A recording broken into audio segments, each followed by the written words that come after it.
রাজধানীর পুরানা পল্টনে ইসলামী আন্দোলন বাংলাদেশের কার্যালয়ে দলটির সিনিয়র আমির সৈয়দ মোহাম্মদ রেজাউল করিম পীর সাহেব চরমনাই রাষ্ট্র পরিচালনায় ইসলামী মূল্যবোধকে সামনে রেখে প্রত্যাশার বাংলাদেশ গড়তে সর্বস্তরে শরিয়া আইন বাস্তবায়নের লক্ষ্যে ৩০ দফার নির্বাচনী ইশতেহার ঘোষণা করেন।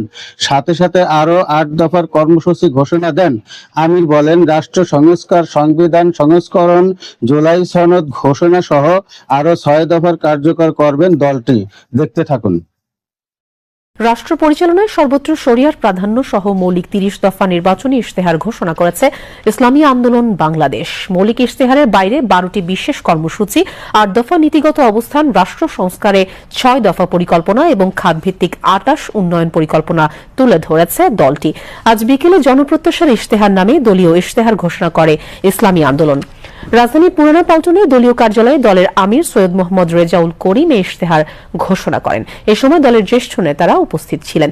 ইসলামী আন্দোলনের ৩০ দফা ইশতেহারের মধ্যে রয়েছে রাজনীতিতে গুণগত পরিবর্তন, দুর্নীতি, দুঃশাসন, সন্ত্রাস, চাঁদাবাজি, দখলবাজি ও মাদকমুক্ত কল্যাণ রাষ্ট্র প্রতিষ্ঠা, কৃষি ও শিল্প বিপ্লব ঘটিয়ে বেকার ও দারিদ্র্যমুক্ত সর্বজনীন কর্মসংস্থান, মুক্তিযুদ্ধ ও জুলাই গণঅভ্যুত্থানের প্রত্যাশার প্রতি দায়বদ্ধতা, সুষ্ঠু নির্বাচন ও কার্যকর সংসদ প্রতিষ্ঠার লক্ষ্যে পিআর আনুপাতিক প্রতিনিধিত্ব পদ্ধতি ও কওমি মাদ্রাসার ডিগ্রিধারী সহ দক্ষ ও যোগ্য ওলামাদের সরকারি সুযোগের আওতাভুক্ত করা।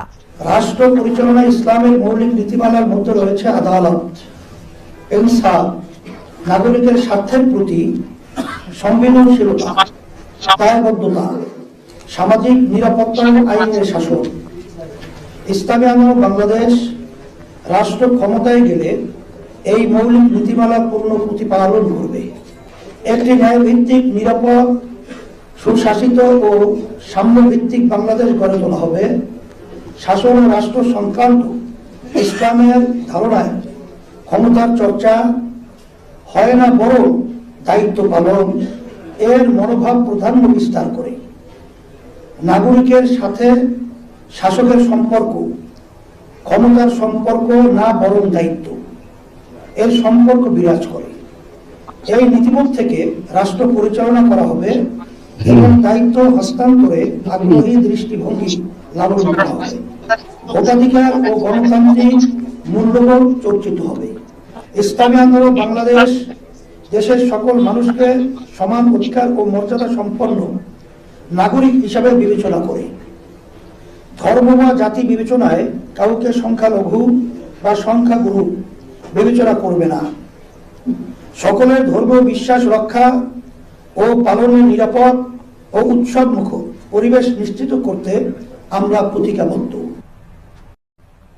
রাষ্ট্র পরিচালনায় সর্বত্র শরিয়ার প্রাধান্য সহ মৌলিক ৩০ আপনারা কি বুঝলেন সকালে কমেন্টে জানাবেন। ভিডিওটা বেশি বেশি করে শেয়ার করেন। সঙ্গে থাকেন, ভালো থাকেন, সুস্থ থাকেন। আসসালামু আলাইকুম ওয়া রাহমাতুল্লাহি ওয়া বারাকাতুহু।